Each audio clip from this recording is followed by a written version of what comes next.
irmãos, eu sou Frei Alonso Gustavo, sou da Ordem do Carmo e vamos refletir esse Evangelho do dia de hoje, dessa sexta-feira. O Evangelho é de Mateus, capítulo 19, versículos de 3 a 12. Mateus 19, de 3 a 12. Proclamação do Evangelho de Jesus Cristo segundo Mateus. Glória a vós, Senhor. Naquele tempo, alguns fariseus aproximaram-se de Jesus e perguntaram para o tentar: é permitido ao homem despedir sua esposa por qualquer motivo? Jesus respondeu: nunca lestes que o Criador, desde o início, os fez homem e mulher? E disse: por isso o homem deixará pai e mãe, e se unirá à sua mulher, e os dois serão uma só carne? De modo que eles já não são dois, mas uma só carne. Portanto, o que Deus uniu, o homem não separe. Os fariseus perguntaram: então como é que Moisés mandou dar certidão de divórcio e despedir a mulher?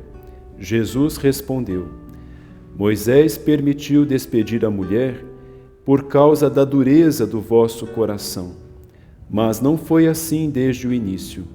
Por isso eu vos digo: quem despedir a sua mulher, a não ser em caso de união ilegítima, e se casar com outra, comete adultério. Os discípulos disseram a Jesus: se a situação do homem com a mulher é essa, não vale a pena casar-se. Jesus respondeu: nem todos são capazes de entender isso, a não ser aqueles a quem é concedido.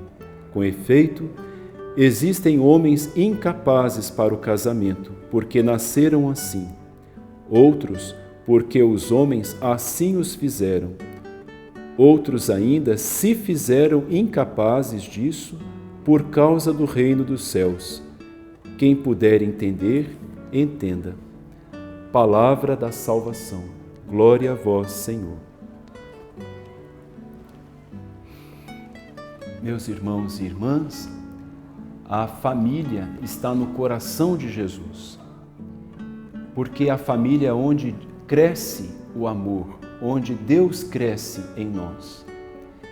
Disse o Papa Francisco recentemente, no encontro que teve com a Renovação Carismática em Roma, que o demônio, ele justamente quer destruir a família, porque a família é onde cresce Deus, é onde o amor de Deus é semeado nos corações.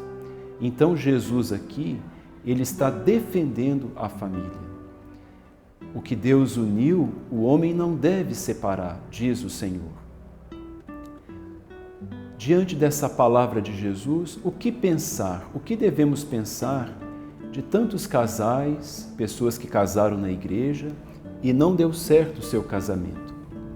Nós devemos lembrar bem do que Jesus falou. O que Deus uniu, o homem não separe. A igreja, que é nossa mãe e mestra e muito sábia, ela vai reconhecer que alguns casamentos não foram abençoados. Deus não uniu alguns casamentos. Existiu a cerimônia na igreja, o padre estava presente, ou até o Papa pode estar presente, mas por alguma falha ali, ou no noivo, ou na noiva, basta, por exemplo, o noivo ou a noiva não quererem estar ali e casar para o resto da sua vida. Se no coração do noivo, por exemplo, ele estiver pensando na hora do seu casamento: não, eu quero me casar só enquanto der certo. O dia que não der, eu me separo. Pois bem, só isso já basta para não receber a bênção de Deus, para aquilo não ser consagrado. Por exemplo, se a noiva está ali porque ela quer fugir da casa dos pais, não aguenta mais os pais, ela quer se ver livre dos seus pais e quer ter uma vida própria.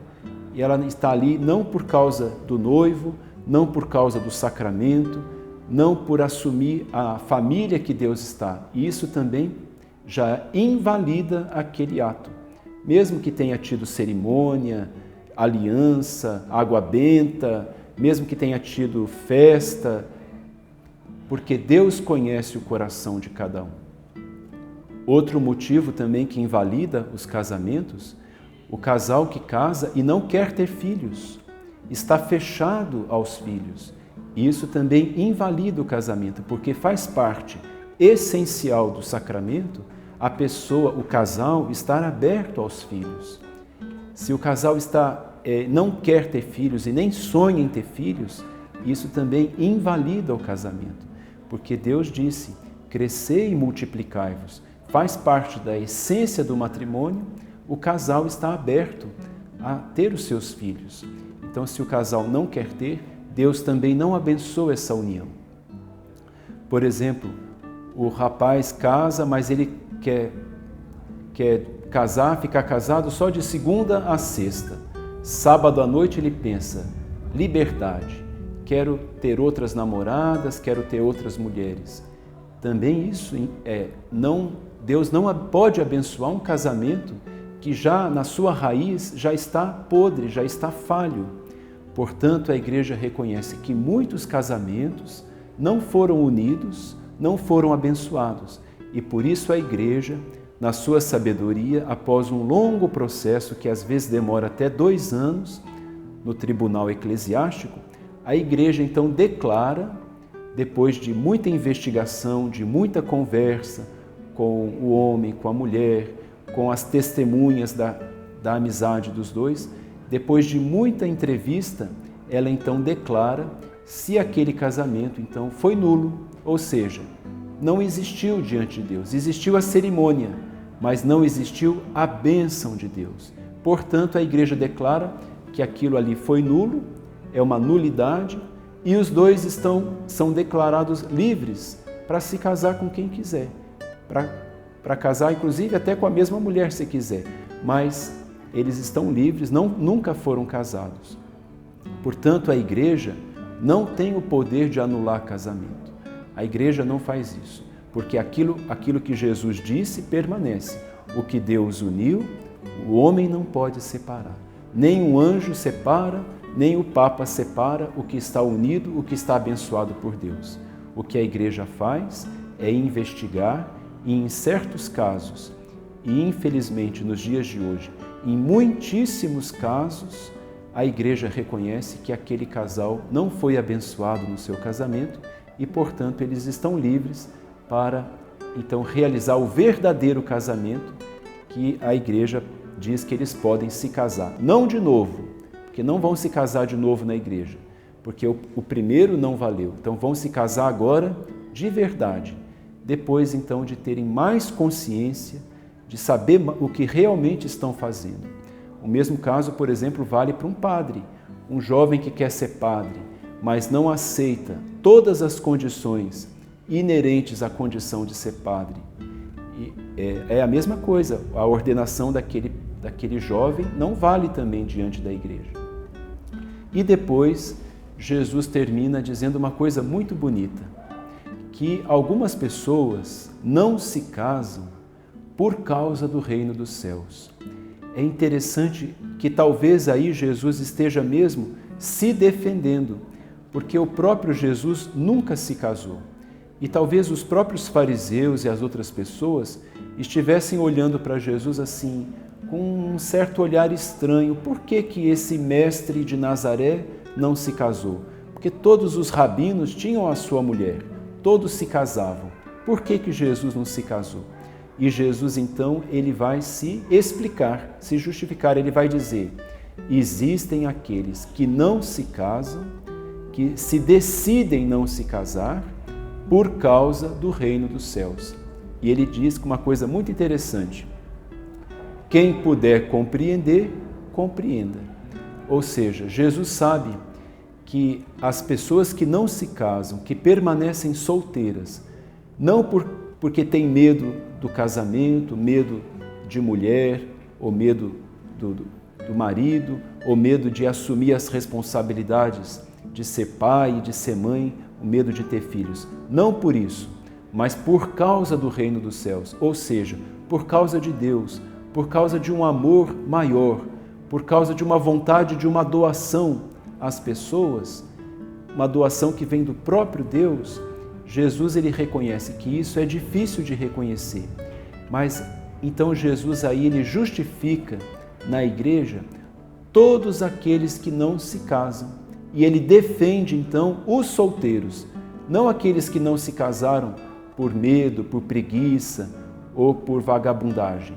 Nada disso. Jesus ele justifica aqueles que não se casam, não porque não encontraram um amor na vida, mas é o contrário, porque eles encontraram um amor maior, encontraram um amor de Deus, que vale mais do que tudo. Como diz o Salmo 62, diz lá, o vosso amor vale mais do que a vida.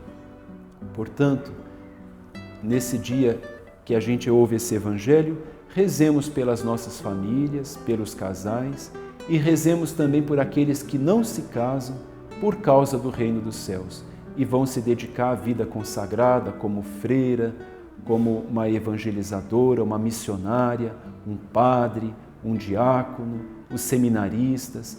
Eles não se casam por algo muito bonito. Não que o casamento não seja bonito, mas para aquela pessoa específica, para aquele homem, para aquela mulher, Deus chamou para outra missão. Obrigado por termos refletido juntos, que o Senhor nos abençoe a todos, nos proteja, em nome do Pai, do Filho e do Espírito Santo. Amém. O coração de Jesus, que se faz carne em nós, como em Maria, nos revista de sentimentos de misericórdia, de compaixão, nos doe entranhas de ternura, que saibam comover-se. Livro no Oceano de Misericórdia Infinita, Padre João Henrique.